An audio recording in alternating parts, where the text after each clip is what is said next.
Welcome back to Crash, and with more rally mishaps coming up.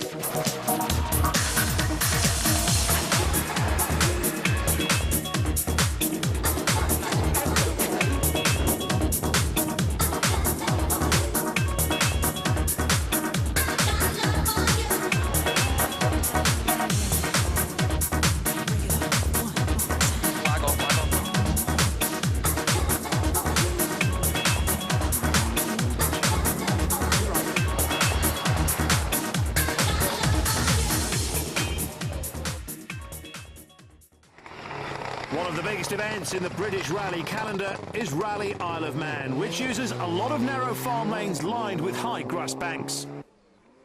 This is Australian Molly Taylor going down under.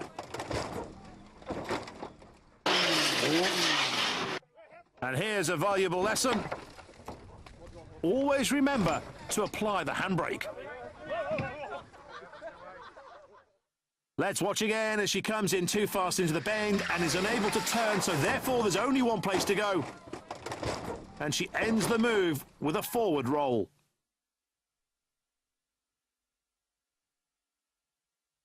Staying on the Isle of Man, conditions a little bit better this time.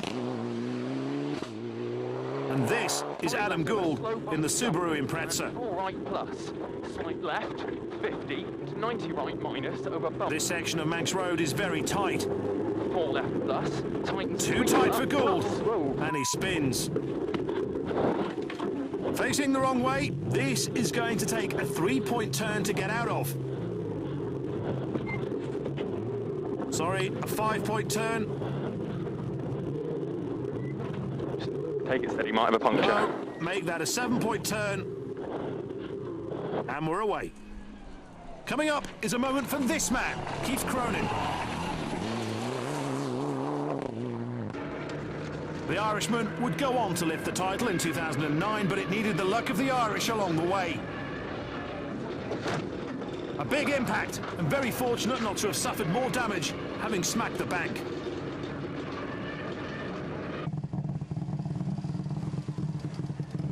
Keith, some damage down the right-hand side. Yeah, and a very, very fast corner. We just went out wide and caught the bank. We were very lucky to get away with it. Very lucky. A lucky escape indeed for Cronin. If he'd crashed, then he wouldn't have scored any points and would not have won the 2009 championship. That's how close the margin between winning and losing is. Meanwhile, his rival for the title that year was Mark Higgins. A 3-time former British champion, yet he's not infallible.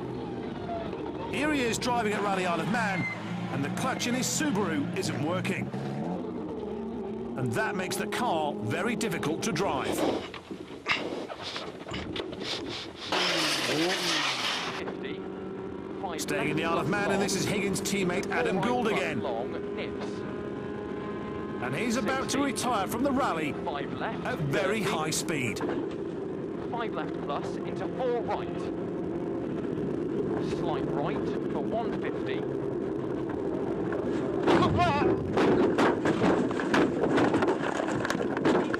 Are you alright, mate?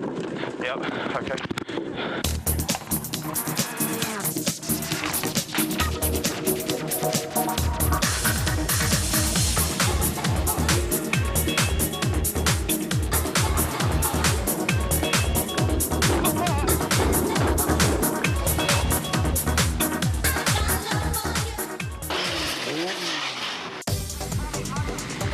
Back on 2 wheels now with the spectacular British Motocross Championship, and coming up, it's mud, glorious mud.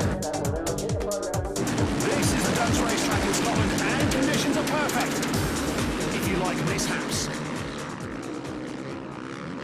2 riders go down before they reach the first turn.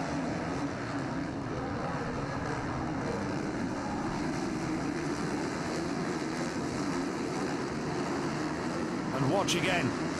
As the 2 riders closest to the camera become the 2 riders closest together as they become entangled with one another. As the surface worsens, so does the ability to control the machine.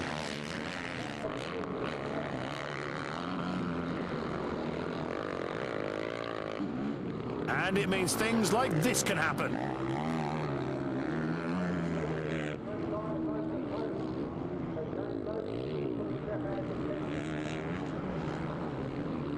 It certainly takes a lot more effort to ride in conditions such as these, and therefore tiredness is a major factor.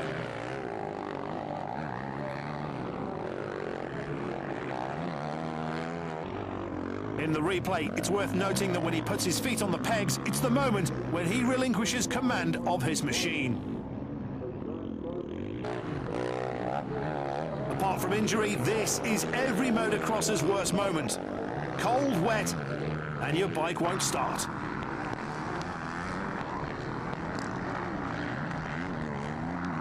Some indeed do manage to get going. And if it means going off the track to stay upright, then so be it.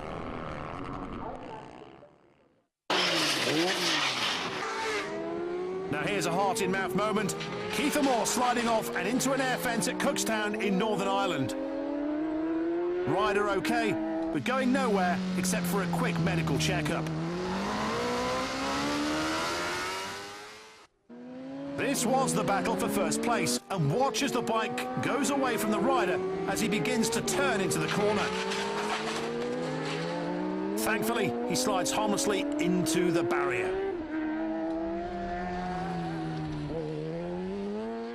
Same corner, same race, yet this time it's on the exit as the leading rider goes too close to the hedge.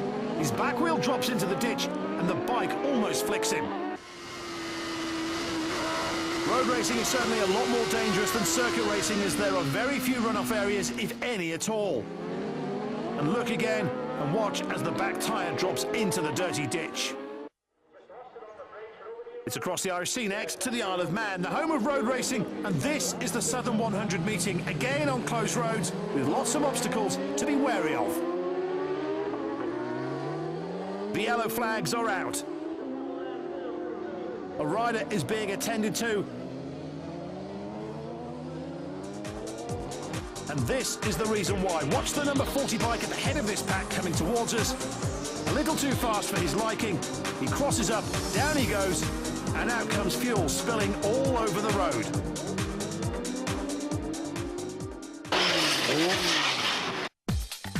The Powerboat P1 World Championship is the Formula One of the ocean.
Powerboats can cost around £250,000 each. They're fitted with twin 600-plus brake horsepower engines.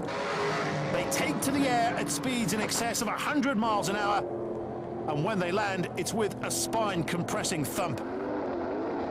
The crew are attached to their vessel by a 6-point harness which has a scuba regulator connected to an air supply in case they spin and flip upside down into the ocean, which can and quite often happens. And when it does, they have a few seconds to jam the regulators into their mouths while hanging upside down, the cockpit filling with seawater, before they can escape through the exit hatch.